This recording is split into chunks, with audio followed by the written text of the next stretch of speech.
हमने पूरे प्रदेश के अंदर सद्भावना सम्मेलन शुरू कर रखे हैं। इस हरियाणा प्रदेश के आपसी भाईचारे को खराब करने के लिए भारतीय जनता पार्टी और कांग्रेस दोनों ने एक षड्यंत्र रचा था और जिस ढंग से जाट आंदोलन आरक्षण के दौरान इन लोगों ने लोगों को भड़का करके आपसी भाईचारा खत्म करने का प्रयास किया था, हमारी पार्टी की तरफ से सद्भावना सम्मेलन रख करके बाबा साहब अम्बेडकर की 125वीं जयंती को सद्भावना के रूप में मना करके, क्योंकि ये पौधा चौधरी देवीलाल का लगाया हुआ था, हरियाणा प्रदेश चौधरी देवीलाल की देन है।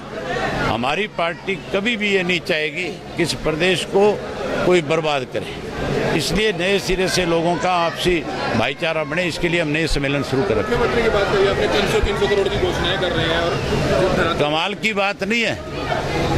रोजाना के अखबार उठा करके आप देख लो, लगातार 19 महीने में जहां कहीं भी मुख्यमंत्री गया है उन्होंने अनेक इस किस्म की घोषणाएं करी है, जहां कहीं 300, कहीं 500, कहीं 700 करोड़ रुपए की बात कही गई। मैं अभी इस गांव की बात कर रहा हूं आपके सामने, कहीं दूर जाने की जरूरत नहीं है, गांव के लोग खड़े, आप पूछ करके जाना। कल्पना चावला के नाम से जो मेडिकल कॉलेज बनना है, जो यूनिवर्सिटी बनाने की बात है, इसी गांव की पंचायत ने उनको 170 एकड़ जमीन बिना एक पैसे के दे रखी है और अब तक उस जगह पे 2.25 साल हो गए भारतीय जनता पार्टी की सरकार बने हुए, एक ईंट नहीं रखी गई, जबकि उस पंचायत की जमीन से गांव के पंचायत को एक अच्छी इनकम आती थी, वो उस इनकम से वंचित हो गए और यहाँ पे अब तक कोई काम शुरू नहीं हुआ। और रोज़ ये बयान दिए जाते हैं कि हम हर डिस्ट्रिक्ट हेडक्वार्टर के ऊपर एक मेडिकल यूनिवर्सिटी और मेडिकल कॉलेज बनाने जा रहे हैं। जब मेडिकल कॉलेज कल्पना चावला की जमीन तक एक्वायर हो गई थी, जमीन पंचायत ने दे दी थी, तो फिर इस पर क्यों नहीं काम शुरू किया गया? यूनिफॉर्म सिविल कोड की बात चल रही है सर, यूनिफॉर्म सिविल कोड की बात चल रही है। बाबा साहब ये मुद्दा उठाते रहे, उन्होंने भी कहा कि यूनिफॉर्म सिविल कोड पूरे देश में लागू होना चाहिए। दोबारा से इससे उठ रहा है पूरी तरह से, तो इनेलो पार्टी का जो हमारा भी इसमें पूरा और सीधा स्टैंड है कि इस तरह की चीज़ होनी चाहिए ताकि जो देश के साथ विश्वासघात कर रहे हैं उनके चेहरे उजागर हो जाए। मानसून सत्र शुरू होना चाहिए जल्दी से। मुख्यमंत्री तो ये कह रहा था, जब पिछला हमारा सदन जब खत्म हो रहा था, समाप्ति की ओर जा रहा था, तब उन्होंने कहा था कि हरियाणा प्रदेश में अब की बार गोल्डन जुबली है, इसके लिए हम 2 दिन का विशेष सत्र बुलाएंगे। मैं तो लगातार इंतजार कर रहा हूं कि किस दिन उस सत्र की घोषणा हो। जब सत्र बुलाएंगे तो सत्र के अंदर हम इन भारतीय जनता पार्टी के लोगों की सरकार की टिका करके पोल खोलेंगे कि आपने किस तरह से लोगों के साथ विश्वासघात किया है, किस तरह से लोगों को गुमराह करके वोट हासिल किया। भर्ती के दौरान 3 युवकों की मौत हो चुकी है, किस तरह देखते हैं, कहाँ जा रहा है? बड़ी हैरानी की बात है, युवक 3 मारे गए, 200-250 से ज़्यादा आज हॉस्पिटल के अंदर है और सरकार के मंत्री का बयान आता है कि ये लोग नशे की वजह से मर गए।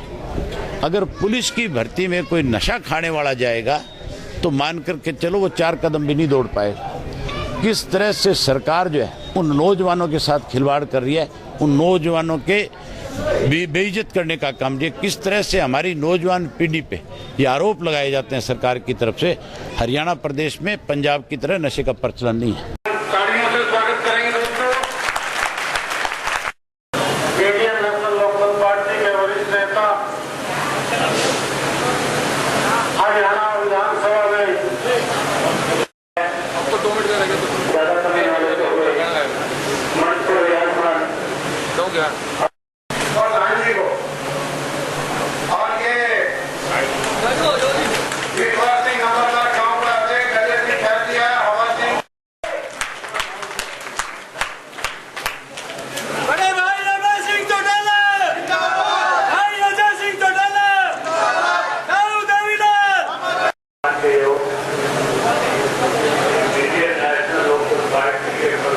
हमारी पार्टी की तरफ से भारत रत्न स्वर्गीय बाबा भीमराव अंबेडकर की 125वीं जयंती पूरे हरियाणा प्रदेश में सद्भावना मीटिंगों के रूप में मनाई जा रही है। उसी सिलसिले में आज गांव कुटेल में गरोंडा हल्के के कार्यकर्ताओं की सद्भावना मीटिंग लेंगे और हरियाणा प्रदेश का जो पिछले दिनों सरकार ने अपनी कमियों छिपाने के लिए भाईचारे को खत्म करने का प्रयास किया था, उस बारे में सारी जानकारी कार्यकर्ताओं को देंगे और आपसी भाईचारा बनाने का देंगे। और जहाँ तक सरकार की बात है, आज सरकार पूरी तरह से फेल हो चुकी है युवाओं को रोजगार देने के लिए, बुढ़ापा पेंशन देने में, कानून व्यवस्था की स्थिति रोकने में।